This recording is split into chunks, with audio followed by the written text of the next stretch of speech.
ಮಾದಪ್ಪ ಮಾದೇವ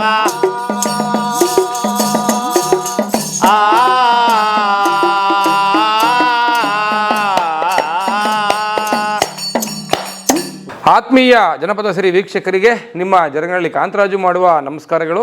ಸ್ನೇಹಿತರೆ, ಉದಯೋನ್ಮುಖ ಕಂಸಾಳೆ ಕಲಾವಿದರೊಬ್ಬರನ್ನ ನಿಮಗೆ ಪರಿಚಯ ಮಾಡಿಕೊಡ್ತಾ ಇದ್ದೀನಿ. ಸ್ನೇಹಿತರೆ, ಈಗಿನ ದಿನಮಾನಗಳಲ್ಲಿ ಸಾಮಾಜಿಕ ಜಾಲತಾಣಗಳಲ್ಲಿ ತನ್ನದೇ ಆದಂತಹ ವಿನೂತನ ಹೆಸರನ್ನು ಮಾಡ್ತಾ ಇರ್ತಕ್ಕಂಥ ಕಂಸಾಳೆ ಕಲಾವಿದ ಧನುಷ್ ರವರ ಜಾನಪದ ಬದುಕಿಗೆ ನಿಮ್ಮೆಲ್ಲರಿಗೂ ಸ್ವಾಗತ. ಸ್ನೇಹಿತರೆ, ಧನುಷ್ ನಮಸ್ಕಾರ, ಕಾರ್ಯಕ್ರಮಕ್ಕೆ ಸ್ವಾಗತ. ಕಾಂತರಾಜು ಅನ್ನೋರು ಅಂದರೆ ದೂರ ಆಗ್ಬಿಡ್ತೀರಾ, ಕಾಂತಣ್ಣ ಅಂತ ಕರಿತೀನಿ ಪ್ರೀತಿಯಿಂದ. ಕಾಂತಣ್ಣಂಗೂ ನಮ್ಮನ್ನ ಕರೆಸಿ ಮಾತಾಡ್ಸಿರೋಕ್ಕೆ ತುಂಬ ಸಂತೋಷ. ಧನುಷ್, ನಾನು ನಿಮ್ಮನ್ನು ಇನ್ಸ್ಟಾಗ್ರಾಮ್ಗಳಲ್ಲಿ ಫೇಸ್ಬುಕ್ಗಳಲ್ಲಿ ನೋಡ್ತಾ ಇದ್ದೀನಿ. ಭಾಳ ಪ್ರಸಿದ್ಧಿಯನ್ನು ಪಡ್ಕೊಳ್ತಾ ಇದ್ದೀರಿ ನಿಮ್ಮ ಗಾಯನದ ಮುಖಾಂತರ, ನಿಮ್ಮ ಜನಪದ ಕಲೆಯ ಮುಖಾಂತರ. ಹಾಗಾಗಿ ದೊಡ್ಡವ್ರಿಗೆ ನಾವು ಗೌರವಿಸೋದು ಎಷ್ಟು ಮುಖ್ಯನೋ, ಸಣ್ಣವ್ರ ಕಿರಿಯರು ಕೂಡ ನಾವು ಪ್ರೋತ್ಸಾಹ ನೀಡೋದು ಅಷ್ಟೇ ಮುಖ್ಯ ಅಂತ ನಂಬಿಕೊಂಡು ನಿಮ್ಮನ್ನು ಕೂಡ ಜನಪದ ಸಿರಿ ಒಂದು ವೀಕ್ಷಕರಿಗೆ ಪರಿಚಯ ಮಾಡಬೇಕು ಅನ್ನೋ ಉದ್ದೇಶ ಕರೆಸ್ಕೊಂಡಿದ್ದೀನಿ. ಧನುಷ್, ಮೊದಲು ತಿಳಿಸಿ, ಧನುಷ್ ಯಾರು, ಅವ್ರ ಹಿನ್ನೆಲೆ ಏನು, ಅವ್ರ ಮೂಲ ಏನು ಅಂತ. ಮೂಲ ಈಗ ಸುಮಾರು ಜನ, ಈಗ ನೀವು ಹೇಳ್ದಂಗೆ ಇನ್ಸ್ಟಾಗ್ರಾಮಲ್ಲಿ ಎಲ್ಲ ಜನ ನೋಡಿ ನಾನು ಮೂಲತಃ ಮೈಸೂರವನೋ ಇಲ್ಲ ನಗರದ ಕಡೆಯವನೋ ಅಂತ ಅನ್ಕೊಂತಾರೆ. ಅಲ್ವಾ? ಅಲ್ಲ,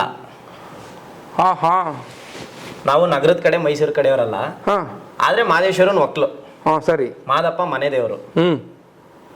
ಹುಟ್ಟಿದ್ದು ಬೆಳೆದಿದ್ದು ತಾತನ ಕಾಲದಿಂದನೂ, ಯಾವ್ದೋ ಕಾಲದಿಂದನೇ ತಾತ ಬಂದು ಬೆಂಗಳೂರಿಗೆ ಬಿದ್ರು, ಕೆಲಸ ಹರಿಸಿ ಹೊಟ್ಟೆ ಪಾಡುವ ಏನೋ ಬೆಂಗಳೂರು ಬಂದ್ರು. ತಂದೆ ಹುಟ್ಟಿದ್ದು, ತಂದೆ ಅಣ್ಣ ತಮ್ಮದಿರು ಅಕ್ಕ ತಂಗಿರೆಲ್ಲ ಹುಟ್ಟಿದ್ದು ಸಹಿತ ಬೆಂಗಳೂರೇನೆ, ಮೂಲತಃ ಬೆಂಗಳೂರೇ. ಅದರಲ್ಲೂ ನಮ್ಮ ತಾತ ಹೃದಯ ಭಾಗ, ಬೆಂಗಳೂರಿನ ಹೃದಯ ಭಾಗ ಆದ ಮಲ್ಲೇಶ್ವರಂ ಅಲ್ಲಿ ಇದ್ರು. ಈಗ ಎಲ್ಲಿ ವಾಸ ನಿಮ್ದು? ಯಾವ ಬಡಾವಣೆ? ಈಗ ಮೂಡ್ಲುಪಾಳ್ಯ, ವಿಜಯನಗರ. ವಿಜಯನಗರದ ಹತ್ರ ಮೂಡ್ಲುಪಾಳ್ಯ. ಸಾಂಸ್ಕೃತಿಕ ಒಂದು ಹಿನ್ನೆಲೆ ಹೊಂದಿರತಕ್ಕಂತ ಭಾಗಗಳೇ ವಿಜಯನಗರ. ಹೌದು, ಅತಿ ಹೆಚ್ಚು ಕನ್ನಡಿಗರನ್ನೇ ನೋಡ್ತೀವಿ. ಹೌದೌದು. ಅದರಲ್ಲೂ ಮೈಸೂರು ಭಾಗದವ್ರನ್ನ ತುಂಬಾ ನೋಡ್ತೀವಿ. ಹೌದು, ಕನ್ನಡ ಪರ ಹೋರಾಟಗಾರರೆಲ್ಲ ಹೆಚ್ಚಾಗಿ ವಾಸ ಮಾಡ್ತಕ್ಕಂಥ ಪ್ರದೇಶ. ಹೌದು, ನಾಗರಬಾವಿ, ವಿಜಯನಗರ. ಹಾಗಾದ್ರೆ ನಾನು ಕುತೂಹಲಕ್ಕೊಂದು ಪ್ರಶ್ನೆ ಕೇಳ್ತೀನಿ.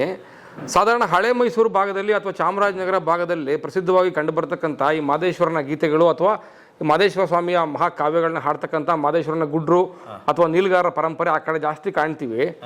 ನಿಮ್ಗೆ ಹೇಗೆ ಈ ನಂಟು ಅಂತ? ಅಂದ್ರೆ ಈ ಬೆಂಗಳೂರಲ್ಲಿ ವಾಸಿಗಳಾಗಿದ್ದುಕೊಂಡು ಈಗ ಹೇಗ್ ನಂಟು ಅಂತ ಅಂದ್ರೆ, ಈಗ ಯಾವ ರೀತಿಯಾಗಿ ನಮ್ಮ ತಾತ ಒಂದು ಊರು ಬಿಟ್ಟು ಬೆಂಗಳೂರು ಅರಸ್ ಬಂದಿದ್ರು, ಅದೇ ರೀತಿಯಾಗಿ ನಮ್ಮ ತಾತ ಇದ್ದ ಜಾಗದಲ್ಲೇ ಇನ್ನೊಬ್ರು ಯಾರೋ ದೇವ್ರ ಗುಡ್ರು ಅವರು ಕೆಲಸ ಹರಿಸಿ ಬೆಂಗಳೂರು ಬಂದಿದ್ರು. ಅಲ್ಲಿ ಜೊತೆ ಗುಡ್ಕೊಂಡು ಒಂದು ಸ್ನೇಹ ಬೆಳೀತು. ಆ ಕಾರಣದಲ್ಲಿ ನಮ್ಮ ಮನೆ ಹಿರಿಕರಿಗೆ, ಅಂದ್ರೆ ನಮ್ಮ ತಂದೆಯವ್ರ ಅಣ್ಣನಿಗೆ ಮಕ್ಳಿರ್ಲಿಲ್ಲ ಅಂತ ಈಗಲೂ ಹೇಳ್ತಾರೆ. 11 ವರ್ಷನೋ 10 ವರ್ಷ ಮಕ್ಳಿರ್ಲಿಲ್ಲ. ಆ ಸಮಯದಲ್ಲಿ ಯಾರೋ ಒಬ್ರು ಮಾದೇಶ್ವರನ್ ಕರ್ಕೊಂಡೋಗಿ ಬೆಟ್ಟಕ್ಕೆ ಹೋಗಮ್ಮ, ಮಕ್ಕಳಾಗುತ್ತೆ, ಯಾಕೆ ಎದುರ್ತೀಯ ಅಂತ ಹೇಳಿ, ಆಗ ನಮ್ಮ ದೊಡ್ಡಪ್ಪ ನಮ್ಮ ದೊಡ್ಡಮ್ಮ ಅವರು ಬೆಟ್ಟಕ್ಕೆ ಹೋಗಿ ಮಾದಪ್ಪನಿಗೆ ಒಂದು ವರ ಕೇಳ್ಕೊಂಬಂದ ಮೇಲೆ ಮಗು ಆಯ್ತು. ಆ ಟೈಮಿಂದ ನಮಗೆ ಮಾದೇಶ್ವರನ್ ಬೆಟ್ಟಕ್ಕೆ ಹೋಗೋ ಪದ್ಧತಿ ಸ್ಟಾರ್ಟ್ ಆಗಿದೆ. ಯಾರು? ನಮ್ಮ ಮನೆ ಹಿರಿಕರಿಂದ. ಇನ್ನೊಂದು, ಈ ಕಲೆನ ತುಂಬಾ ಹಚ್ಕೊಳಕ್ಕೆ ಕಾರಣ ಅಂತಂದ್ರೆ ನಮ್ಮ ತಂದೆಯವ್ರಿಗೆ ತುಂಬಾ ಇಷ್ಟ ಅಂತೆ ಮಾದೇಶ್ವರ. ನಮ್ಮನೆ ಅಕ್ಕಪಕ್ಕ ಏನಿಲ್ಲ ಅಂದ್ರೆ ಒಂದು 5 ರಿಂದ 6 ಜನ ದೇವ್ರ ಗುಡ್ರಿದ್ರು. ಅವಾಗ್ಲಿಂದನೂ ಆಸೆ ಆಡ್ಬೇಕು, ಚಿಕ್ಕ ಹುಡುಗನಿಂದನು ಅವ್ರನ್ನೆಲ್ಲ ನೋಡಿನೇ ಆಸೆ. ಈಗ ಮನೆ ವಾತಾವರಣ ಅಕ್ಕಪಕ್ಕ, ಬೆಳಗ್ಗೆ ಆದ್ರೆ ಕಂಸಾಳೆ ಸತ್ ಕೇಳೋದು. ಬೆಳಗ್ಗೆ ಆದ್ರೆ ಒಂದು ಪೂಜೆ ಸಮಯ ಒಂದು 7 ಗಂಟೆ 8 ಗಂಟೆ ಟೈಮಲ್ಲಿ ಈಗಲೂ ಈಗ ಅವ್ರಿಗೆ ವಯಸ್ಸಾಗೈತೆ, ಆದ್ರೂ ಸಹಿತ ದಿನ ಬೆಳಗ್ಗೆ, ಇಲ್ಲ ನಾನ್ ಫಸ್ಟ್ ಹೊಡಿತೀನ ಇಲ್ಲ ಅವ್ರು ಫಸ್ಟ್ ಹೊಡಿತಾರ, ದಿನ ಬೆಳಗ್ಗೆ ನಮ್ ಬೀದಿಲ್ ಕಂಸಾಳೆ ಸದ್ದಂತೂ ದಿನ ಕೇಳ್ತದೆ. ಈಗ ನಮ್ಮನೆ ಸೂತ್ಕಾಗಿ ನಾವು ಪೂಜೆ ನಿಲ್ಸಿದ್ರು ಮನೆ ಬಟ್ಲು ಹೊಡಿತದೆ, ಅವ್ರ ಸೂತ್ಕಾಗಿ ಪೂಜೆ ನಿಲ್ಸಿದ್ರೆ ನಮ್ಮ ಮನೇಲಿ ಬಟ್ಲು ಹೊಡಿತೀವಿ. ಹಂಗೆ ಈ ಕಂಸಾಳೆ ಸದ್ನೆ ಕೇಳ್ಕೊಂಡು, ಈ ಪದಗಳನ್ನ ಕೇಳ್ಕೊಂಡು ಬೆಳೆದಿದ್ದು. ನಂಬಿದವರ ಮನೆಯ ಒಳಗೆ ತುಂಬಿ ತುಳುಕಾಡು ಬಾಪ ಸಿದ್ದಯ್ಯ ಸ್ವಾಮಿ ಬನ್ನಿ, ಕಂಡಾಯದು ಒಡೆಯ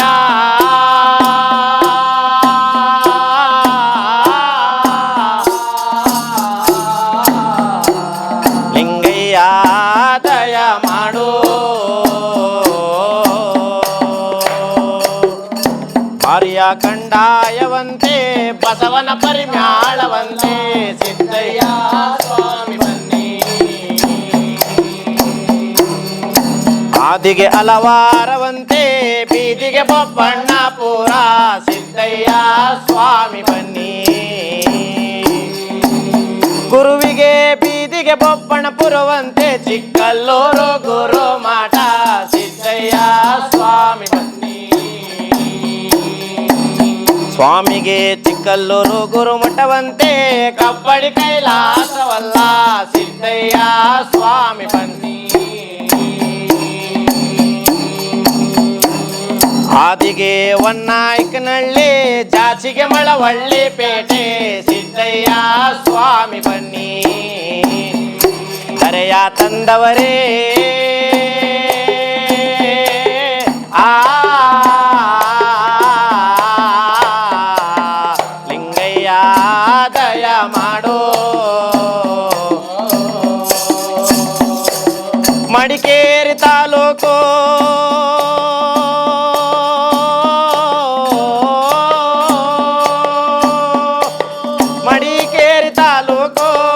ಅರಳೆ ಅಂಪಾಪುರ ನಿರ್ಲೆ ಸಾಲೆ ಗ್ರಾಮ ಎಡತೊರೆಯ ಚಂದಗಾಲ ಕಾವೇರಿ ಬಂದಂತ ನದಿಯ ಪಕ್ಕದ ಒಳಗೆ ಕಪ್ಪಡಿಯೇ ಕೈಲಾಸ ಕಿಡುಗಣರೇ ಚಪ್ಪಾಜಿ ಹಿರಿಯ ಚನ್ನಾಜಮ್ಮ ನಮ್ಮ ತೋಪಿನ ಒಳ್ಳೆ ದೊಡ್ಡಮ್ಮ ಮಳ್ಳುವಳ್ಳಿ ಸ್ವಾಮಿಗಳೇ ಬೊಪ್ಪಣಪುರದ ಬುದ್ಧಿಯವರೇ ರಾಜು ಬುದ್ಧಿ ಪ್ರಭು ಬುದ್ಧಿ. ನಿಮ್ಮ ಪದವನ್ನಾಡೋ ನಾಲಿಗೆ ಮ್ಯಾಲೆ ಒದಗಿ ಬನ್ನಿ ಮಾಯಿಕಾರ ಸಿದ್ದಯ್ಯ ಸ್ವಾಮಿ ಬನ್ನಿ.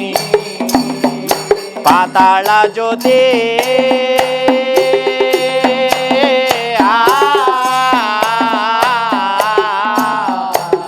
ಲಿಂಗಯ್ಯ ದಯ ಮಾಡು. ಕೊಯ್ಯಮತ್ತೂರು ಜಿಲ್ಲೆ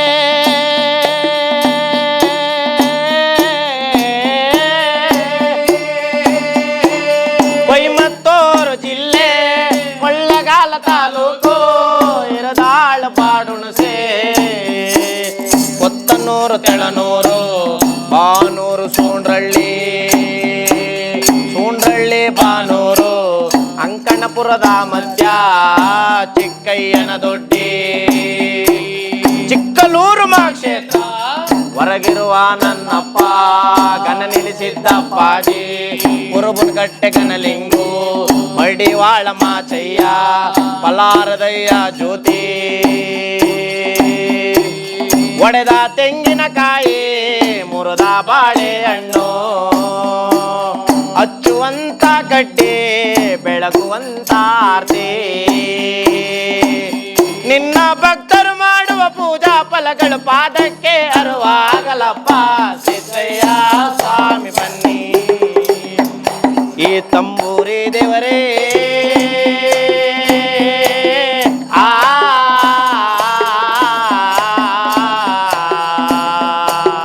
ಲಿಂಗಯ್ಯ ದಯ ಮಾಡು. ಆದಿ ಒಳಗಲ ಜ್ಯೋತಿ ಬೀದಿ ಒಳಗಲ ಜ್ಯೋತಿ ಕುರುಬುರು ಮನೆಗೋ ಜ್ಯೋತಿ ಕುಂಬಾರನ ಮನೆಗೋ ಜ್ಯೋತಿ ಗಾಣಿಗರ ಮನೆಗೋ ಜ್ಯೋತಿ ಒಕ್ಲಿಗರ ಮನೆಗೋ ಜ್ಯೋತಿ ಗೌಡರ ಮನೆಗೋ ಜ್ಯೋತಿ ಎತ್ತ ಮನೆಗೋ ಜ್ಯೋತಿ ಸತ್ತ ಮನೆಗೋ ಜ್ಯೋತಿ ಬಡವನ ಮನೆಗೋ ಜ್ಯೋತಿ ಬಲ್ಲವರ ಮನೆಗೂ ನೀ ಜ್ಯೋತಿ. ತಿಪ್ಪೆ ಮೇಲೆ ಮಡಗಿದರು ಭಿನ್ನ ಭೇದ ತೋರಾದೆ ಉರಿವಂತ ಪರಂಜ್ಯೋತಿ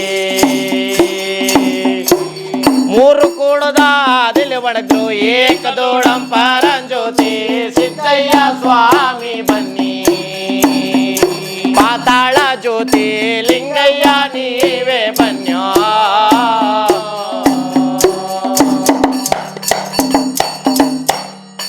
ಧರ್ಮಗುರು ಪರಂಜ್ಯೋತಿ ಮಂಟೇದ ಲಿಂಗಯ್ಯನ ಪಾದಕರವಾಗ್ಲಿ ಉಘೇಣ್ಣಿ ಗಣನೀಲಿ ಸಿದ್ದಪ್ಪಾಜಿ ಪಾದಕರವಾಗ್ಲಿ ಉಘೇಣ್ಣಿ ದರೆ ತಂದಂತ ಮಂಟೇದ ಲಿಂಗಯ್ಯನ ಗರವಾಗ್ಲಿ ಉಘೇಣ್ಣಿ ರಾಚಪ್ಪಾಜಿ ಚೆನ್ನಾಜಮ್ಮ ದೊಡಂತಾಯಿ ಗರವಾಗ್ಲಿ ಉಘೇಣ್ಣಿ ಕುರುಬನಕಟ್ಟೆ ಗಣಲಿಂಗಯ್ಯನ ಗರವಾಗ್ಲಿ ಉಘೇಣ್ಣಿ. ಇಷ್ಟು ನಿರರ್ಗಳವಾಗಿ ಹಾಡ್ತಿರಲ್ಲ ಅಂದ್ರೆ ಅದೇ ಮೂಲ ಧಾಟಿ ಮೂಲ ಶೈಲಿ ಅಂತ ಏನಿದೆ ಚಾಮರಾಜನಗರದ ಮೂಲ ಶೈಲಿ ಅದನ್ನು ಯಥಾವತ್ತಾಗಿ ಪ್ರಾಕ್ಟೀಸ್ ಮಾಡ್ಬಿಟ್ಟಿದ್ರಲ್ಲ ನೀವು ಅಂತ. ಯಥಾವತ್ತು ಅಂದ್ರೆ ಮೊದಲನೇ ಗುರು ತಾಯಿನೇ. ಹೌದಾ? ತಂದೆ ನನಗೆ ಸತ್ತಾಗ 3 ವರ್ಷ ನನಗೆ. ನನ್ನ ತಂದೆ ಸತ್ತಾಗ ನನ್ನ ತಂದೆ ಬಂದು ರುದ್ರಯ್ಯ ಅಂತ ವಿ ರುದ್ರಯ್ಯ, ತಾಯಿ ಬಂದು ಕಮಲಮ್ಮ. ತಂದೆಯವರು ನೀರು ಬಿಡ್ತಾ ಇದ್ರು ವಾಟರ್ ಸಪ್ಲೈಯಲ್ಲಿ, ಅಂದ್ರೆ ಗೌರ್ಮೆಂಟ್ ಏಡೆಡ್ ಅಲ್ಲ, ಮನೆ ಏರಿಯಾ ವೈಸಲ್ಲಿ CPVC ವಾಟರ್ದು ವಾಟರ್ ಮ್ಯಾನ್ ಆಗಿ ಕೆಲಸ ಮಾಡ್ತಾ ಇದ್ರು. ಸರಿ. ತದನಂತರ ತಂದೆ ಸತ್ತ ನಂತರ ತಾಯಿಗೆ ಅದೇ ಕೆಲಸ ಬಂತು, ಅದನ್ನೇ ಮಾಡ್ಕೊಂಡಿದ್ರು. ಈಗ ಸ್ವಲ್ಪ ಏನೋ ಇದು ಮಾಡ್ದಲೆ. ಎಷ್ಟು ನಿಮ್ಮ ಒಡ ಹುಟ್ಟು ನಿಮ್ಮ ಜೊತೆ ಹುಟ್ಟಿದವರು? ಒಬ್ಬರೇ ಮಗ. ಅಷ್ಟರಲ್ಲಿ ತಂದೆಯವರು ಹೋಗ್ಬಿಟ್ಟಿದ್ರು. ನಾನು 3 ವರ್ಷ ಇದ್ದಾಗಲೇ ತಂದೆ ಹೋಗ್ಬಿಟ್ರು. ನಮ್ಮ ತಂದೆ ಸತ್ತಾಗ ನಮ್ಮ ತಾಯಿಗೆ 20 ವರ್ಷ. ನಿಮ್ಮ ತಾಯಿಯವ್ರಾಗರೆ ಭಾಳ ಕಷ್ಟಪಟ್ಟಿದ್ದಾರೆ? ಭಾಳ ಕಷ್ಟಪಡಿ. ನಿಮ್ಮ ಗಮನದಲ್ಲಿ ಇದೆಯಾ ಅದು? ತುಂಬಾ ಇದೆ. ಈ ನಿಮ್ಮ ತಾಯಿಯ ಕಷ್ಟವನ್ನ ಎಷ್ಟು ತಿಳ್ಕೊಂಡಿದ್ದೀರಾ ಅಂತ ತಿಳಿಸ್ಬೋದ? ಎಷ್ಟು ಅಂತ ಅಂದ್ರೆ, ಈಗ ನಮ್ಮ ತಾಯಿಯವರೇ ಹೇಳ್ಕೊಂತಾರೆ, ತಂದೆ ಸತ್ತಾಗ ನಮ್ಮಮ್ಮ ಈಗಲೂ ಹೇಳ್ತಾರೆ, ನನ್ನ ಹತ್ರ ಒಂದು 700 ರೂಪಾಯಿ 800 ರೂಪಾಯಿ ಇತ್ತು. ಒಂದು 15 ದಿವಸಕ್ಕೆ ಆಗೋ ದಿನಸಿ ನಮ್ಮ ಮನೇಲಿ ಇತ್ತು ಅಷ್ಟೇ. ಒಂದು 15 ದಿವಸಕ್ಕೆ ಆಗೋ ದಿನಸಿ ಇತ್ತು.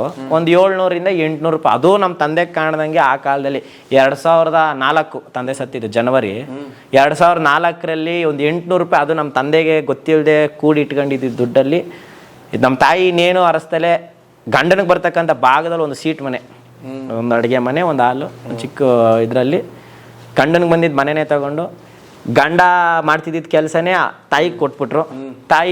ಈಗ ತಾಯಿಗೆ ನಮ್ಮ ತಂದೆ ಸತ್ತಾಗ 19ರಿಂದ 20 ವರ್ಷ. ನಿಮ್ಮ ತಾಯಿಯಲ್ಲಿ ಅವರು ಮೂಲತಃ ಹುಟ್ಟಿದೆಲ್ಲ ನಮ್ಮ ತಾಯಿಯವ್ರದ್ದು ಮಾಗಡಿ ಅಂತಾರೆ, ಮಾಗಡಿ ಕುಣಿಗಲ್ ಅಂತಾರೆ. ಅವರು ಎಲ್ಲ ಇಲ್ಲೇ ಅವ್ರ ತಂದೆನೂ ಕೆಲಸ ಹರಿಸಿ ಯಾವುದೋ ಕಾಲದಲ್ಲಿ ಬೆಂಗಳೂರು ಬಂದ್ಬಿಟ್ರು. ನನಗೆ ನಿಮ್ಮ ಬದುಕಿನ ಬಗ್ಗೆ ಮಾತಾಡೋದಕ್ಕಿಂತ ಮುಖ್ಯವಾಗಿ ನಿಮ್ಮನ್ನ ರೂಪಿಸಿದ್ರಲ್ಲ, ನಿಮ್ಮ ತಾಯಿ ಬಗ್ಗೆನೇ ಹೆಚ್ಚು ಮಾತಾಡ್ಬೇಕು. ತಾಯಿನೇ ಇದಕ್ಕೆ ಅಡಿಪಾಯನೇ ತಾಯಿ. ಕಮಲಮ್ಮ ಅವ್ರಿಗೆ ಓದ್ಬೇಕು ಅಂತ ತುಂಬಾ ಆಸೆ. ಆದ್ರೆ ಅವ್ರು ಬಡತನೂ ಅಷ್ಟಿತ್ತು. ಅವರು ನಮ್ಮ ತಾಯಿನೇ ದೊಡ್ಡ ಮಗಳು ಅವ್ರ ತಂದೆಗೆ. ಅವರು 3 ಜನ ಮಕ್ಕಳು. ಯಾರೋ ನಮ್ಮ ತಾಯಿಯವ್ರ ಜೊತೆ ಹುಟ್ಟಿದವ್ರು. ಆದ್ರೂ ನಮ್ಮ ತಾಯಿ ಒಂದು 10ನೇ ಕ್ಲಾಸ್ವರೆಗೂ ಓದಿದ್ದಾರೆ. ತಾಯಿ 10ನೇ ಕ್ಲಾಸ್ ಓದಿದ್ದಾರೆ. ಆದರೆ ಆಗಿನ ಕಾಲಘಟ್ಟ ನಿಮಗೆ ಗೊತ್ತು, ಹೆಣ್ಮಕ್ಳವ್ರೆ ಅಂದರೆ ಮದುವೆ ಮಾಡಿ ಕಳಿಸ್ಬೇಕು. ಮದುವೆ ಕಳಿಸಿದ್ರು. ಆದರೆ ಮಧ್ಯದಲ್ಲೇ ತಂದೆಯವ್ರು ಆ ಥರ ಹೊರಟಾಗ ತಾಯಿ ಇದೆ ಗಂಡನಿಗೆ ಬಂದಿದ್ದ. ಏನಾಗಿತ್ತು ನಿಮ್ಮ ತಂದೆಯವ್ರಿಗೆ? ಹುಷಾರಿಲ್ಲ ಅಂತ ಅಂತಾರೆ. ನಮಗೂ ಅಷ್ಟೇ ನೆನಪಿಲ್ಲ. ಅವಾಗ ಒಂದು ಅಂಗನವಾಡಿನೋ ಒಂದು ಮಾಂಟೆಸರಿಲಿ ಇದ್ದೆ. ತಂದೆ ಸತ್ತ ಮೇಲೆ ಒಂದು ಸ್ವಾಭಿಮಾನ ನಾನು ಕಲ್ತಿದ್ದೀನಿ ನನ್ನ ಜೀವನದಲ್ಲಿ ಒಂದು ಸ್ವಲ್ಪ ಮಟ್ಟಿಗೆ ಆದರೂ ಅಂದರೆ ನಮ್ಮ ತಾಯಿ ನೋಡಿ. ನೀವೇನು ವಿದ್ಯಾಭ್ಯಾಸ ಮಾಡಿರೋದು? ನಂದು ಡಿಪ್ಲೊಮಾ ಎಲೆಕ್ಟ್ರಿಕಲ್ ಆಗಿದೆ. ಆಗಿದೆ. ಕಂಸಾಳ ಇಲ್ಲ ಅಂದ್ರೆ ಬದುಕ್ಬೋದು ನೀವು? ಕಂಸಾಳೆಲ್ಲ ನಾನು IT ಕಂಪ್ನಿಲಿ ಇನ್ಫೋಸಿಸಲ್ಲಿ 4.75 ವರ್ಷ ಕೆಲಸ ಮಾಡಿದ್ದೀನಿ. ಹೌದನ್ರಿ? ಇನ್ಫೋಸಿಸಲ್ಲಿ ಕೆಲಸ ಮಾಡಿದ್ದೀನಿ. Very nice. ಎಲೆಕ್ಟ್ರಿಷಿಯನ್ ಆಗಿ ಇನ್ಫೋಸಿಸಲ್ಲಿ ಕೆಲಸ. ಅಂದ್ರೆ ಈ ಕಂಸಾಳೆಗೆ ಜನಪದಕ್ಕೆ ಇನ್ಫೋಸಿಸ್ ಕಂಪನಿ ಕೆಲಸ ಬಿಡಿಸೋ ಅಷ್ಟು ಶಕ್ತಿ ಇದೆ ಅಂತ. ಈಗ ಬಿಟ್ಬಿಟ್ಟು ಇವಾಗ ಅದು ತಗೊಂಡಿದ್ದೀನಲ್ಲ.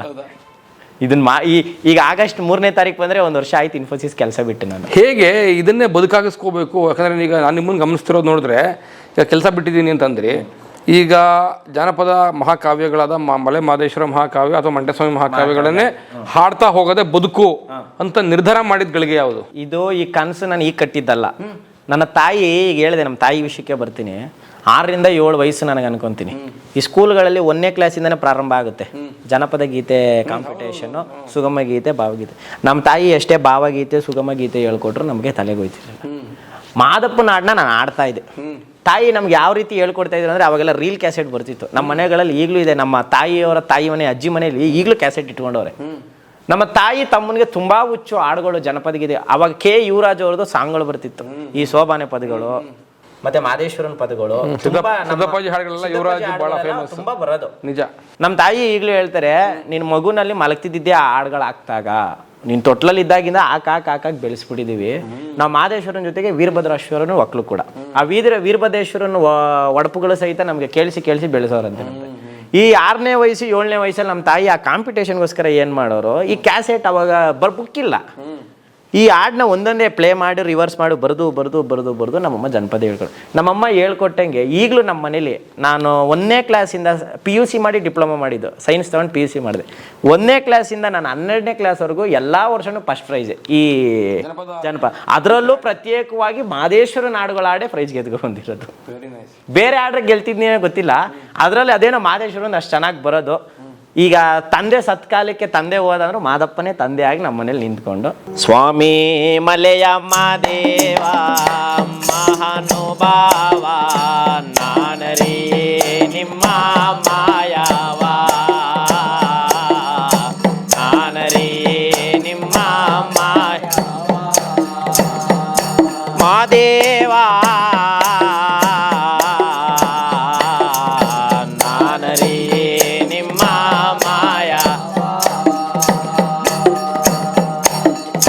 ಮೊದಲೇ ನಿನ್ನ ಪಾದವ ನೆನೆವೆನು ಮತಿಗಳ ಕರುಣಿಸು ಮಾದೇವ ಮತಿಗಳ ಕರುಣಿಸು ಮಾದೇವ ಮಲೆಯ ಮಾದೇವ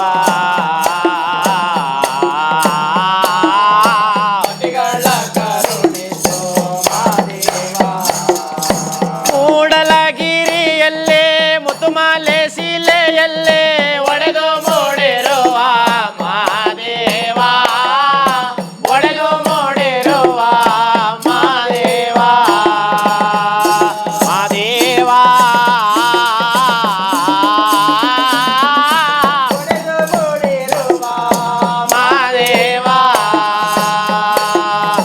ಒಡೆದು ಮೂಡಿರುವ ಎಳುಮಲೆಯ ಮಾದೇವ ತೋರಯ್ಯ ನಿನ್ನ ನಿಜ ರೂಪ ತೋರಯ್ಯ ನಿಮ್ಮ ನಿಜ ರೂಪ ನಮ್ಮ ಏಳುಮಲೆ ಚಂದ ಎಳಗಾವಿ ಬಲು ಚಂದ ನೀವು ನೆಲೆಸಿರುವ ನೆಲ ಚಂದ ಸ್ವಾಮಿ ನೆಲೆಸಿರುವ ನೆಲ ಚಂದ ಮಾದೇವ ಸ್ವಾಮಿ ನೆಲೆಸಿರುವ ನೆಲ ಚಂದ ಸ್ವಾಮಿ ನೆಲೆಸಿರುವಂತ ನೆಲ ಚಂದ ಮಾದೇವ ಮಾಯಾದ ರೂಪು ಬಲು ಚಂದ ಮಾಯಾದ ರೂಪು ಬಲು ಚಂದ ಮಾದಪ್ಪ ಹುಟ್ಟಲಾಗಿ ಎಳುಮಲೆ ಕತ್ತಲಾಗಿ ಪಂಚವರ್ಣದ ಗೋತೆನೆಯಾಗಿ ಪಂಚವರ್ಣದ ಗೋತೆನೆಯಾಗಿ ಮಾದೇವ ಪಂಚವರ್ಣದ ಗೋತೆನೆಯಾಗಿ ಪಂಚವರ್ಣದ ಗೋತೆನೆಯಾಗಿ ಮಲೆ ಮಹದೇವ ಅಂಡೆಲೆ ಆಲ ಕರೆದಾರು ಗಂಡೆಲೆ ಆಲ ಕರೆದಾರು ಮುದ್ದು ಮಲ್ಲೆ ಮಾದೇವ ಅಂಡೆಲೆ ಆಲ ಕರೆದಾರು ಕಾಡು ಕಲ್ಲನ್ನ ಗುಡಿಸಿ ಗುಡಿಯ ಗೋಪುರವ ಕಟ್ಟಿಸಿ ಗುಡಿದ್ದರೇನು ದೇವರಿಲ್ಲ ನಮಗ ಗುಡಿದ್ದರೇನು ದೇವರಿಲ್ಲ ಮುದ್ದು ಮಾದೇವ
ಈ ತಾಯಿನೇ ಮೊದಲನೇ ಗುರುವಾಗಿ ಈ ಎಲ್ಲ ಹಾಡುಗಳನ್ನ ಬರೆದು ನಮ್ಮಮ್ಮ ಬರೆದಿರೋದೆಲ್ಲ ನಮ್ಮಮ್ಮ ಅವಾಗ ಒಂದು 12-13 ವರ್ಷದಿಂದ ತಂದಿರೋ ಜನಪದ ಬುಕ್ಗಳು ಈಗಲೂ ನಮ್ಮ ಮನೇಲಿದೆ. ಕಳೆದಿಲ್ಲ ಯಾವ್ದು. ನಮ್ಮಮ್ಮ ಒಂದು ಸರ್ಟಿಫಿಕೇಟ್ ಕಳೆದಿಲ್ಲ. ನನ್ನ ಮಗಂದು ಇಷ್ಟು ಹಾಡು ಬಂದ, ಇಲ್ಲಿ ಗೆದ್ದ, ಇದೇ ವರ್ಷ ಗೆದ್ದ, ಯಾವುದೂ ಕಳೆದಿಲ್ಲ ನಮ್ಮ ತಾಯಿ. ಅವ್ರ ಫೋಟೋ ಇಟ್ಕೊಂಡವ್ರೆ ಇಲ್ವೋ, ನಂದು ಯಾವುದೂ ಕಳೆದಿಲ್ಲ. ಅವರು ತಾಯಿನೇ ಇದಕ್ಕೆ ಅಡಿಪಾಯ ಹಾಕಿ ಚೆನ್ನಾಗಿ ಸಾಕಿದ್ರು ನಿಮ್ಮನ್ನ. ನನ್ನ ತಂದೆ ಇದ್ದಿದ್ರು ಹಿಂಗೆ ಸಾಕ್ತಿದ್ರು, ನನಗೆ ಅದು ನಿಜ ಗೊತ್ತಿಲ್ಲ. ತಾಯಿ ಈಗ ಒಂದು ಕಾಂಪಿಟೇಷನ್ಗೆ ಹೋಗ್ತಿದ್ದೀನಿ ಅಂದರೆ ಈಗ ಇಲ್ಲಿ ಹೋಗ್ಬೇಕಾರೆ ಅಷ್ಟೇ. ಈಗ ನೆನ್ನೆ ಸಡನ್ನಾಗಿ ಬನ್ನಿ ಆಯ್ತು ಅಣ್ಣ ಬರ್ತೀನಿ ಅಂದರೆ ತಾಯಿ ಏನಂದ್ರು, ವೈಟಲ್ಲಿ ಕ್ಲೀನಾಗಿ ಐರನ್ ಮಾಡ್ಕೊಂಡು ಮಡಿ ಮಾಡ್ಕೋಬೋದು, ಚೆನ್ನಾಗಿ ಕಾಣಿಸ್ತೀನಿ ನೀನು, ಕೆಂಪು ಟವಲ್ ಹಾಕು, ಕೇಸರಿ ಹಾಕ್ಬೇಡ, ನಿಂಗೆ ಚೆನ್ನಾಗಿ ಕಾಣಲ್ಲ. ಇದು ತಾಯಿ. ಅದೇ ಏನೋ ಒಂದು ಹೇಳಿ ಒಟ್ಟು ಏನೋ ಒಂದು ಕರೆಕ್ಷನ್. ಹೌದಲ್ವಾ? ಗುರು ಮನೆಯಲ್ಲೇ ಗುರು ಇಟ್ಕೊಂಡ್ಬಿಟ್ರೋದ್ರಿಂದ ನಿಮ್ಗೆ ಗೆಲುವು ಸಿಗ್ತಾ ಇದೆ. ನಮ್ಮ ತಾಯಿನೂ ಅಷ್ಟೇ. ಎಲ್ಲಾನ ಹೋಗ್ತಾ ಇದೀನಿ ಅಂದ್ರೆ ನೀನ್ ಆಡ್ಬೇಡಕ್ಕಪ್ಪ, ಈ ಹಾಡು ನಿನ್ ಬಾಯಲ್ಲಿ ಚೆನ್ನಾಗಿ ಬರ್ತದೆ. ಅದಂಗೆ ನಗರ ಭಾಷೆ ಮಾತಾಡ್ತಾ ಇದ್ರ ಎಲ್ಲಾ ಗುಡ್ಗಳ ಜೊತೆ ಸೇರಿ. ಹೌದಾ? ಇವಾಗ ಎಲ್ಲಾ ಗುಡ್ಗಳೇ ಜೊತೆಗಿರೋರೆಲ್ಲ. ಈಗ ನಮ್ಮ ಗುರುಗಳು ಕಂಸಾಳೆ ಮಂಜಾಣ, ನಮ್ಮ ಈಗ ನಾನು ಉದಯೋನ್ಮುಖ ಅಂತ ಹೇಗಂದ್ರೆ ಈಗ ನನ್ಕಿನ್ನ ಒಂದು 5-6 ವರ್ಷದಿಂದ ಹಿರಿಕರಾಗಿರೋರು ನಮ್ಮ KEB ಮಾದೇವಣ್ಣ ಅಂತ ಇದ್ದಾರೆ. KEB ಮಾದೇವ್ ಅಂತ ಅವರು, ಮತ್ತೆ ಕಂಸಾಳೆ ಮಾದೇಶಣ್ಣ ಎಲ್ಲ ಈಗ ನಮ್ಮ ಏಜ್. ಇವ್ರನ್ನೆಲ್ಲ ನೋಡಿನೇ ನಾವು ಕಲ್ತ್ಕೊಂಡಿದ್ದು. ಎಲ್ಲ ಒಡನಾಟ ಮಾತಾಡಿನೇ ಭಾಷೆ. ಆಮೇಲೆ ನಮ್ಮ ರೋಡಲ್ಲೂ ತುಂಬ ಮೈಸೂರು ಭಾಗದವ್ರು ತುಂಬ ಇದ್ದಾರೆ. ಎಲ್ಲ ಈನಿಗೆ ಮಾದೇಶ್ವರನ ಬೆಟ್ಟಕ್ಕೆ ಆಗಾಗ ಹೋಗ್ತಾ ಇರ್ತೀರಾ? ತಿಂಗಳಿಗೆ ಒಂದ್ಸರಿ ಮಿನಿಮಮ್. ಈಗ ಜ್ಞಾನ ಹತ್ತಿದ್ರೆ ಹೊರಡ್ದಷ್ಟೇ ಅಷ್ಟೇ. ಆ ಥರ ಚಾಮರಾಜನಗರದ ಜಾನಪದ ಕಲೆಗಳ ತವರೂರು ಅಂತಲೇ ಚಾಮರಾಜನಗರ ಜಿಲ್ಲೆಯನ್ನು ಗುರುತಿಸ್ತಾರೆ. ಅಲ್ಲಿ ಬಿಳಿಗಿರಿ ರಂಗಪ್ಪ ಇರ್ಬೋದು, ಮಲೆ ಮಾದೇಶ್ವರ ಇರ್ಬೋದು, ಸಿದ್ದಪ್ಪಾಜಿ, ಮಂಟೇಸ್ವಾಮಿ, ಇವರೆಲ್ಲ ಕುರುಬನಕಟ್ಟೆ, ಇದೆಲ್ಲ ಇದೆ. ಚಾಮರಾಜನಗರ ಭಾಗದ ಮೂಲ ಜನಪದವನ್ನು ಎಷ್ಟು ಕಲ್ತ್ಕೊಳ್ಳೋಕ್ಕೆ ಪ್ರಯತ್ನ ಪಟ್ಟಿದ್ದೀನಿ ಅಂತ ಅಂದರೆ, ಈಗ ಇಲ್ಲಿ ಸ್ಟಾರ್ಟಿಂಗ್ ಬಂದಾಗ ಆ ಕಂಸಾಳೆ ನೋಡಿ ಅದು ಯಾರ್ದು ಅಂತ ಗೊತ್ತಾಗ್ಬಿಡ್ತು. ಹೌದಾ? ಹೇಗೆ? ಯಾಕಂದ್ರೆ ಆ ದಾರ ನಮ್ಮ ಎಬ್ನಿ ತಾತವರ ಟೀಮಲ್ಲಿ ಎಲ್ಲಾರ್ದು ಅದೇ ದಾರ. ಅದು ನನಗೆ ಅನಿಸ್ತು. ಮತ್ತೆ ಮೊನ್ನೆ ಲಿಂಗಣ್ಣ ಬೇರೆ ಬಂದಿತ್ತು, ಅದೊಂದು ಗ್ಯಾಪ್ನ. ಇದು ಎಬ್ನಿ ತಾತವರ ಟೀಮ್ ಅವ್ರದೇ ಈ ಕಂಸಾಳೆ ಅನ್ನೋದು ಒಂದಿದು. ನಮ್ಮ ಜನಪದ ಸಿರಿಗೆ ಲಿಂಗಣ್ಣ ಕೊಟ್ಟಿದ್ದು ಉಡುಗೊರೆ ಅದು. ಆಮೇಲೆ ಒಂದು ಏನಂತ ಅಂದ್ರೆ ಅವಾಗ್ಲಿಂದನು ಈ ಕಂಸಾಳೆ ಆಗ್ಲಿ, ಈ ಪದಗಳನ್ನೇ ಆಗ್ಲಿ ಪಾಶ್ಚಿಮಾತ್ಯಕ್ಕೆ ಒಳಗೊಂಡು ಬಳಸ್ಕೊಂಡು ಆಡಿರೋದು ಕೇಳಕ್ ಇಷ್ಟ ಆಗ್ತಿರ್ಲಿಲ್ಲ. ಮೂಲ ಹಿಡಿಬೇಕು. ದಮ್ಡಿ, ಕಂಸಾಳೆ, ಕಂಚಿ, ತಂಬೂರಿ ಹಿಡ್ಕೊಂಡು ಆಡಬೇಕು. ಈಗ ಏನು ಬೇಡ, ಈಗ ನಾನೇ ಸಿಂಪಲಾಗಿ ಹೇಳ್ಬಿಡ್ತೀನಿ. ಈಗಲೇ ತಗೊತೀನಿ. ಈಗ ನಾನು ಇವಾಗ ಈಗ ಇನ್ಸ್ಟಾಗ್ರಾಮಲ್ಲಿ ಅಷ್ಟು ವೀಡಿಯೋ ಚೆನ್ನಾಗಿ ಓಡ್ತು. ನಾನೇನಾದ್ರೂ ಒಂದು ಪಿಯಾನೋ ಬಳಸ್ಕೊಂಡು ಒಂದು ತಬಲಾ ಬಳಸ್ಕೊಂಡು ಇಲ್ಲ. ತಂಬೂರಿ, ಕಂಸಾಳೆ, ದಮ್ಡಿ. ಯಾಕಂದ್ರೆ ನಮ್ಮ ಹಿರಿಕರು ಏನು ಮಾಡಿದ್ರು ಸುಮ್ಮನೆ ಏನೂ ಮಾಡಿಲ್ಲ. ಎಲ್ಲ ಈಗ ಒಂದು ನಮ್ಮ ವಾಯ್ಸ್ಗೆ ಎಷ್ಟು ಸೂಟ್ ಆಗುತ್ತೆ, ಆಗಲಿ ತಂಬೂರಿ ಆಗಲಿ, ಒಂದು ಕಂಸಾಳೆ ಆಗಲಿ. ಧನುಷ್ ಅವ್ರನ್ನ ಕಾರ್ಯಕ್ರಮಕ್ಕೆ ಕರೆಸ್ಬೇಕಾದ್ರೆ ಹೇಗೆ ಸಂಪರ್ಕ ಮಾಡೋದು? ನಂಬರ್ ಇದೆ, ಇನ್ಸ್ಟಾಗ್ರಾಮಲ್ಲಿ ಪ್ರೊಫೈಲ್ಗೆ ಹೋದ್ರೆ ನಂಬರ್ ಹಾಕಿದ್ದೀನಿ. ನಮ್ಮ ವಿಡಿಯೋದಲ್ಲೂ ನಂಬರ್ ಹಾಕ್ಬೋದು. ಖಂಡಿತ ದುಡ್ಡು ಕಾಸು ನೀವು ಮಾಡ್ಕೊಳ್ಳಿ, ಅದ ಬಿಟ್ಟಿದ್ದು ಅಲ್ವಾ? ನಿಮ್ಮ ನಂಬರ್ ಹಾಕ್ತೀನಿ. ಖಂಡಿತ. ಕಲಾವಿದಂಗೆ ಕಾರ್ಯಕ್ರಮ ಸಿಗಬೇಕು, ಕಲಾವಿದ ಬೆಳಿಬೇಕು ಅನ್ನೋದು ನಮ್ಮ ಉದ್ದೇಶ. ಹೌದು. ಎಲ್ಲೆಲ್ಲಿ ಕಾರ್ಯಕ್ರಮ ಮಾಡಿದ್ದೀರಿ ಧನುಷ್ ಇಲ್ಲಿವರೆಗೂ? ಈಗ ಹೋದ ಕಾರ್ತಿಕದಿಂದ ನಾವು ಈಗ ಸುಮ್ಮನೆ ಆಡ್ತಾ ಇದ್ದೆ ನಾನು. ಈಗ ಇವತ್ತಿಂದ ಏನು ಆಡ್ತಾ ಇಲ್ಲ ನಾನು. ಈಗೆಲ್ಲ ಅನ್ಕೋತಾರೆ ಈಗೀಗ ಬಂದ ಧನುಷ್, ಈಗೀಗ ಬಂದ ಅಂತ. ಈಗ ಹೆಂಗೆ ನಮ್ಮ ತಾಯಿಯವ್ರು ಕಲಿಸ್ತಾ ಇದ್ರು ಆಡ್ತಾ ಇದೆ. ಕಾಲೇಜ್ ಡೇಸಲ್ಲಿ ನಾನು ತುಂಬ ತರಲೆ. ನಾನು ಮಾಮೂಲಿ ಹುಡುಗರ ಜೊತೆ ಕಾಲೇಜ್ ಬಂಕ್ ಮಾಡು, ಫಿಲಮ್ ನೋಡು, ಅದು ಮಾಡು, ಮತ್ತೊಂದು ಮಾಡು. ಸೆಕೆಂಡ್ PU ಫೇಲ್ ಆದಾಗ ನಮ್ಮ ತಾಯಿಯವ್ರು ಏನು ಅನ್ಕೊಂಡ್ರು, ಒಂದು ಜೀವನ ಮುಗಿದೋಯ್ತು ಇಷ್ಟೇ. ಸರಿ, ಆಗ ನಮ್ಮ ತಾಯಿನೇ ಅದನ್ನು ನನಗೆ ಇನ್ಫೋಸಿಸ್ ಕೆಲಸ ಕೊಡಿಸಿದ್ದು ನಮ್ಮ ತಾಯಿಯವರೇನೆ. ಇವ್ರ ಹತ್ರ ಮಾತಾಡ್ಬಿಟ್ಟು ನನ್ನ ಮಗನಿಗೆ ಕರೆಂಟ್ ಕೆಲಸ ಸ್ವಲ್ಪ ಗೊತ್ತದ ನನ್ನ ಮಗನಿಗೆ ಕೊಡಿಸ್ರಪ್ಪ ಅಂತೇಳಿ ಒಂದು ಕೆಲಸ ಕೊಡಿಸಿದ್ರು. ಈ ಇನ್ಫೋಸಿಸ್ಗೆ ಹೋದ್ಮೇಲೆ ಸ್ವಲ್ಪ ಮನಸ್ಸು ಬದಲಾಯಿತು. ಇದು ನಿಮಗೆ ತಮಾಷೆ ಅನ್ನಿಸ್ಬೋದು. ನಮ್ಮ ತಾಯಿನೇ ಅಂದರು, ಇನ್ಫೋಸಿಸಲ್ಲಿ ಕೆಲಸ ಸಿಕ್ಬಿಡ್ತು, ಎಣ್ಣೆನೋ ಕೊಡ್ತಾರೆ, ಏನು ಓದೋ ನಿಮ್ಮ ಮಗ ಅಂದ್ಬಿಡ್ತಾರೆ, ಡಿಪ್ಲೊಮಾನ ಮಾಡ್ಕೊಳ್ಳು. ನಾನು ಇಂಟರ್ವ್ಯೂ ಮಾಡಿದಾಗ ಈ ವ್ಯಕ್ತಿ ನಾನು ತುಂಬ ನೆನೆಸ್ಕೋಬೇಕು. ನಮ್ಮ ತಾಯಿಯವರ ಕೆಲಸ ಮಾಡ್ತಾರೆ ಮನೆ ಸಾಹೇಬರು. ನಮ್ಮ ತಾಯಿನ ಈಗಲೂ ತಂಗಿ ಥರ ನೋಡ್ತಾರೆ. MN ರಾಜು ಅಂತ. ಅವರೇ ನಮಗೆ ವಿದ್ಯಾಭ್ಯಾಸದಲ್ಲೆಲ್ಲ ಸ್ವಲ್ಪ ಸಹಾಯನೂ ಮಾಡಿದ್ದಾರೆ. ಅವ್ರ ಮನೇಲಿ ನಮ್ಮನ್ನೂ ಒಬ್ಬರಾಗಿ ಮನೆ ಮಗನ ಥರನೇ ನೋಡಿಕೊಂಡು ಚೆನ್ನಾಗಿದ್ದಾರೆ. ನನ್ನೊಬ್ಬನಿಗೆ ಅಲ್ಲ, ತುಂಬ ನಾನು ಕಂಡಂಗೆ ಸಾವಿರಾರು ಜನಕ್ಕೆ ಕೆಲಸ ಕೊಟ್ಟು ಈ ಕೈಲಿ ಕೊಡ್ಸಿದ ಕೆಲಸ ಈ ಕೈಲಿ ಅವ್ರು ಎಲ್ಲೂ ಹೇಳ್ಕೊಂಡಿಲ್ಲ. ಹಾಗೇ ಇದ್ದಾರೆ ಅವರು. ಅವ್ರ ತಂದೆ ಕಾಲದಿಂದನೂ ಅವ್ರು ಹಂಗೇ ಇದ್ದಾರೆ. ಅವರೇ ಇನ್ಫೋಸಿಸ್ ಕೆಲಸ ಕೊಟ್ಟರು. ಕೆಲಸ ಕೊಡಿಸ್ತಾರಲ್ಲ ಅವರು ಒಂದು ಮಾದರಿ ಆಗ್ಬಿಟ್ರು ನನಗೆ. ಮ್ಯಾನೇಜರು, ನನಗೆ ಅಲ್ಲಿ ಇಂಟರ್ವ್ಯೂ ಮಾಡಿದ ಮ್ಯಾನೇಜರು ತುಂಬ ಮಾದರಿ ಆದರು. ಅವರು BT ಸುದರ್ಶನ್ ಅಂತ. ಈಗ ಒಂದೊಂದು 2 ತಿಂಗಳು ರಿಟೈರ್ಡ್ ಆಗ್ತಿದ್ದಾರೆ ಇನ್ಫೋಸಿಸಲ್ಲಿ. ಅವ್ರು ಈಗಲೂ ಮದುವೆ ಆಗಿಲ್ಲ ಅನ್ಕೊತೀನಿ ನಾನು. ಅವ್ರು ನೋಡಿ ಹೆಂಗೆ ಕಲ್ತಿದ್ದೀನಿ ಅಂತಂದರೆ ನನಗೆ ಅನಿಸ್ದಂಗೆ ಅವ್ರಿಗೆ ಲಕ್ಷಾಂತರ ರೂಪಾಯಿ ಸಂಬಳ ಇತ್ತು. ಒಂದು 6-7 ಲಕ್ಷದ ಮೇಲೆ ಇತ್ತು ಅಂತೂ ಅನ್ಕೊತೀನಿ. ಈ ಬಟ್ಟೆ ಇವತ್ತು ಹಾಕಿದ್ದಾರೆ, ಇದು ನೆಕ್ಸ್ಟ್ ಸೋಮವಾರ ಅದೇ ಬಟ್ಟೆ ಇರ್ತಿತ್ತು. ಒಂಚೂರು ನಾವೇನೋ ಸುಕ್ಲಾಗ್ಬಿಟ್ರೆ ನೋಡ್ದೆ ನಾನು ಇನ್ಫೋಸಿಸ್ಗೆ ಹೋಗ್ತೀನಿ ಕಿತ್ತಿ ಅದೇ ಬಟ್ಟೆ. ಕೈಗೆ ನಾನೊಂದು ದಾರ ಕಟ್ಟಿದ್ದು ನೋಡಿಲ್ಲ, ಒಂದು ಕುಂಕುಮ ಇಟ್ಟಿದ್ದು ನೋಡಿಲ್ಲ, ಅಷ್ಟು ಸಾಧು ಮನುಷ್ಯ.